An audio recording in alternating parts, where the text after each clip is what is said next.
سامنے نہیں آتی ہے. سیٹلائٹ امیجز کا دور ہے مگر ایکسیس نہیں ہے, اتنے زیادہ آئرن کرٹنز ہیں. تو جب یہ لفٹ ہوں گے آپ امیجن بھی نہیں کر سکتے کہ پیلسٹائن سے بھی 10 ٹائم زیادہ جو ہے یہاں پہ ظلم ہو رہا ہے. اور جو اس وقت نیتن یاہو اور اسرائیل جو انہوں نے hunger as a weapon of war use کیا ہے, یہ انہوں نے کاپی کیا ہے انڈین اسٹیٹ کو اور مودی کی جو پالیسیز کو, کیونکہ میں خود وہاں پہ رہی ہوں جب امرناتھ کا جب 2014 کے اندر بھی, کہ سب سے پہلے جو ہے فوڈ سپلائیز ہی بند کر دیتے ہیں. تو ہم لوگ تو کیونکہ ڈیکیڈ سے فوڈ سپلائیز بند کی جاتی ہیں تو لوگوں نے اپنے گھروں میں کھانے پینے کی سپلائیز کوئی نہ کوئی ڈرائی فوڈ آئٹم جو ہے وہ اسٹاک میں رکھے ہوتے ہیں. میری آنکھوں کے سامنے دودھ پیتے بچے جو ہیں وہ شہید ہو گئے بھوکے پیاسے. جعلی دوائیاں دی جاتی ہیں وہاں پہ. ویکسینز جو کرونا کا ٹائم آیا اس وقت بھی ایکسپائرڈ ویکسینز ہی یوز کیا جا رہا ہے. تو بڑے بڑے کنسنٹریشن کیمپس اور underground torture cells construct ہوئے ہیں.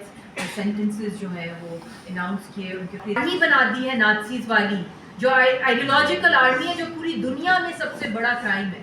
آپ جینوسائڈ, دہشت گردی چل رہی ہے, پراکسیز ہندوستان کی چل رہی ہے. Let us live and let live والی پالیسی پر آئیں. Let's all grow together, let's all prosper. کیا ہم اپنی فیوچر جنریشنز کو جو ہے ہم ختم کرنا چاہتے ہیں ابھی سے؟ ایک نیوکلیئر ایکسچینج ہلکا سا ہو گیا, پورے خطہ کیا پوری دنیا میں گلوبلائزیشن آ سکتی ہے. ساری دنیا کی اکانومی منٹوں میں تباہ ہو سکتی ہے, انسانیت دفن ہو سکتی ہے. تو اب دنیا کو ریئلائز اب یہ کروانا ہے ہم نے, اور بھی زیادہ اس سیز فائر کے دوران اندر ان کے پورے ریکٹس پکڑے گئے ہیں کہ سلیپر سیلز قطر کے اندر, ان کے یو اے ای کے اندر, ہر جگہ یو نیم اٹ, جہاں جہاں انڈینز جا رہے ہیں ان کے وہاں پہ دہشت گردی کے نیٹ ورکس ہیں, سلیپر سیلز ہیں, ٹارگیٹ کلنگز یہ کر رہے ہیں. اور اس کے ساتھ ساتھ ابھی جو ریسنٹلی جو بنگلہ دیش کا پتہ چلا ہے کہ وہاں پہ بھی انہوں نے پائلٹس کو جو ہے جو اسپائی کر رہے تھے انڈین انٹیلیجنس ایجنسیز کو, جو ان کی سیکرٹ ڈیفنس کی جو رپورٹس تھیں وہ دے رہے تھے. تو ابھی اسرائیل اور ایران کی جنگ کے اندر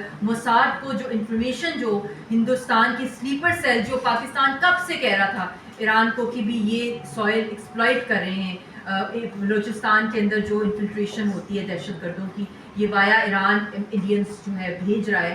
تو وہ بھی پروو ہو گیا کلبھوشن یادو کے کیس کے بعد بھی. اب بھی ایران نے بھی دیکھ لیا ہے کہ اس جنگ میں کون ان کے ساتھ کھڑا ہے.